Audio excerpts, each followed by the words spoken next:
మహాగణుడు సర్వాధికుడు యేసుక్రీస్తు వారి శ్రేష్టమైన మహోన్నతమైన నామంలో మీ అందరికీ వందనాలు తెలియజేస్తున్నాను.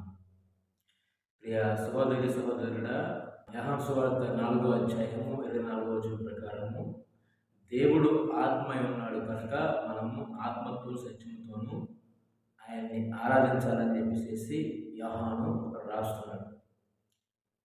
ఇక చూడండి, క్రైస్తవునిగా దేవుని బిడ్డగా మొట్టమొదట మనం తెలుసుకోవాల్సినటువంటి ప్రాముఖ్యమైనటువంటి సత్యం ఏంటంటే కనుక మన దేవుడు ఆత్మ ఉన్నాడు. Is invisible God for every creation, for every cause. ప్రతి ఒక్క కారణానికి, ప్రతి ఒక్క సృష్టికి ఆయన వెనుక ఉండి జరిగించిన సర్వశక్తిమంతుడైనటువంటి దేవుడు అనే విషయాన్ని మనం జ్ఞాపకం చేసుకోవాలి. ఏ స్థితిలో ఆ విషయాన్ని మర్చిపోకూడదు.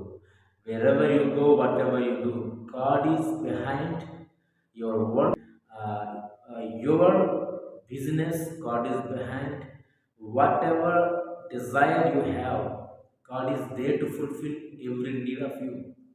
సో మొట్టమొదటి విషయం, దేవుడు ఆత్మై ఉన్నాడనే విషయం మనం గమనించుకోవాలి. సెకండ్ థింగ్ ఏంటంటే, దేవుడు సమస్తాన్ని జరిగించుచున్నాడనే విషయాన్ని మనం జ్ఞాపకం చేసుకోవాలి. ఎందుకంటే ప్రసంగి గ్రంథం 11వ అధ్యాయం 5వ వచనంలో మహాజ్ఞానం రాస్తాడు, చూలాలి గర్భంలోనికి ఎలాగ ఒక శిశువు వస్తాడో, ఎలాగ ఎముకలు ఎదుగుతాయో మనకు తెలియదు.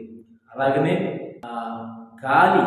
గాలి ఎలాగైతే ఒక దిశ నుంచి ఒక దిశగా వేస్తుందో మనకు తెలియదు.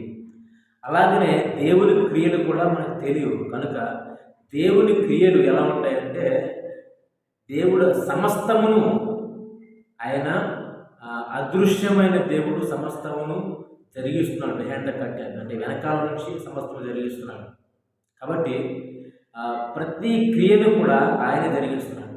చివరిగా 3వ వచనం కనుక 1 కొరింథీ పత్రిక 3వ అధ్యాయం 7వ వచనం చూస్తే కనుక, ఒక వ్యవసాయకుడు నాటుతాడు, నీరు పోస్తాడు, కానీ వృద్ధి కలిగించేవాడు దేవుడు దీనికి లేఖనము సెలవిస్తుంది. కాబట్టి ఆ విత్తు మొలవాలన్నా సరే ఆయన యొక్క ఆజ్ఞ లేకుండా ఆ విత్తు మొలవడం కష్టం, అది వృద్ధి కలిగించడం కష్టం. కాబట్టి ఈరోజు సంతానము కావాలి అనుకున్న వాళ్ళు చెప్తున్నా, సంతానము కావాలి అనుకుంటే కనుక దేవుడే సంతానాన్ని ఇచ్చేవాడు, సంతానాన్ని వృద్ధి కలిగించేవాడు. అలాగే బిజినెస్లో అభివృద్ధి పొందాలనుకుంటే కనుక దేవుడే స్ట్రాటజీస్ ఇచ్చే దేవుడు, అనేక ఆలోచనలు తలంపులు ఇచ్చి నిన్ను అభివృద్ధి పరిచే దేవుడు. అలాగే ఒకవేళ నీకు ఆరోగ్యం కావాలా, is the God who brings the health and healing.